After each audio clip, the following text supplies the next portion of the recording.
So hey guys, it's Zion again, and today I want to talk about level design. Any multiplayer game is defined by several things. You have your gun mechanics, or weapon mechanics, or class mechanics, or ability mechanics, or item mechanics, or whatever mechanics allow you to interact with other players in the game. Then, of course, you have the graphics, which is a huge debate that really shouldn't be debated, I don't think. Then you have the maps, and I'm sure I'm leaving out some things. But maps are one of the most important aspects of any multiplayer game. And a lot of people complain about bad maps. I know I've done my fair share of it with most of the Call of Duties I've played, most of the Battlefields I've played. But one of the things that I don't think a lot of gamers consider is how much effort goes into just making a small map. When you consider something like a squad deathmatch map on Isla Inocentes, for example, that is probably the iconic squad deathmatch map from Bad Company 2. You know, it's got all of the things you want. It's got verticality, it's got flanking routes, the spawns are not so rage-inducing.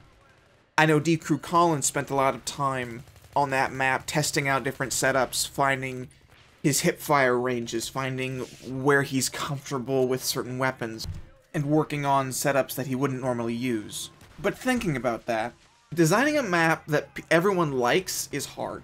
One of the most iconic maps in gaming, at least on the PC, is DE Dust, and Dust 2 on Counter-Strike, and Counter-Strike Source. Those maps are iconic not because they're good, but they are good as maps go, but because they defined the game that they created. And I'm talking about this because I'm a fledgling game designer, and when I say fledgling, I mean I have done nothing except, think about this sort of thing. And I just downloaded the Unreal Developers Kit, and I'm watching their video tutorials.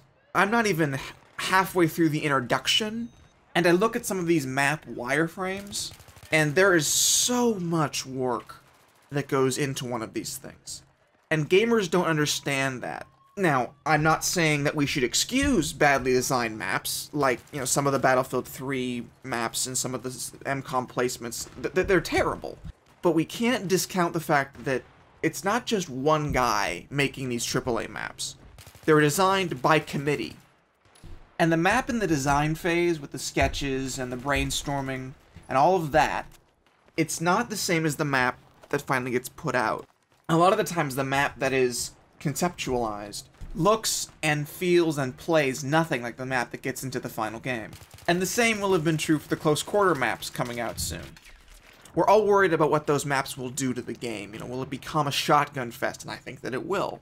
Carbines will rule the day because they have a better hipfire radius. I think PDWs might be useful because of their fast fire rate and good hipfire.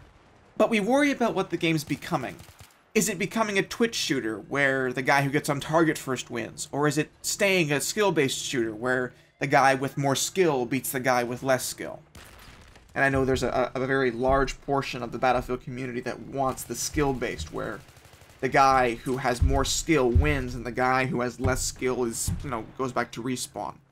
But we have to consider, with anything, there has to be innovation.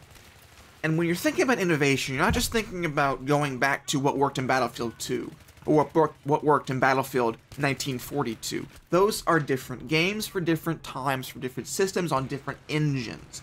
Everything, for the most part, has changed since then. The Battlefield community is magnitudes larger than it was then.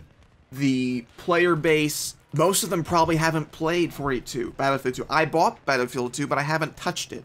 Because by the time I touched it, it was 6 years old, and everyone who had touched it prior to me already knew all the ins and outs, knew all the maps, and even those who joined it shortly before I did, the D-Crew guys for the most part, it was a 6-year-old game, and people who were still playing it either were diehard Battlefield 2 fans and just wanted to play Battlefield 2, or they were the jackasses who were exploiting everything that was wrong with the game. But the Battlefield 2 maps were good, and people were expecting Battlefield 3 maps to be similar. But again, you have to innovate for a new community. And regardless of what you think of the Battlefield 3 maps for the different game modes, be it Team Deathmatch, Rush, Conquest, squad deathmatch, squad rush, whatever it is. There's certain things you have to take into account when making maps. And back to my original point of the complexity of maps. When you have an engine as robust as Frostbite 2, or as robust as Unreal 3, or as robust as even the IW5 engine for Modern Warfare 3, and I'm guessing it's the IW 4.5 for Black Ops 2. These are engines that are hugely complicated. And you can't just make the same maps you made 4 years ago. You have to move forward. Because you want to expand what you can do with the engine. You want to stretch it as far as it's possible to do, but there's a balance to be struck. You want to stretch it, but you want to keep it within the core mechanic of your game. And I think that's what all maps should boil down to sum all this up. A map in a game should be defined by that game's core mechanic. So, for example, in Battlefield, you have vehicle play, and you have infantry combat. The archetypal Battlefield map is the perfect balance of vehicles and infantry. But you can't have all maps like that. There has to be a variety or people will get bored. So I think the close quarters maps are a good idea because it caters to a certain type of player that's joined the Battlefield community or that's always been in the Battlefield community that likes the infantry combat.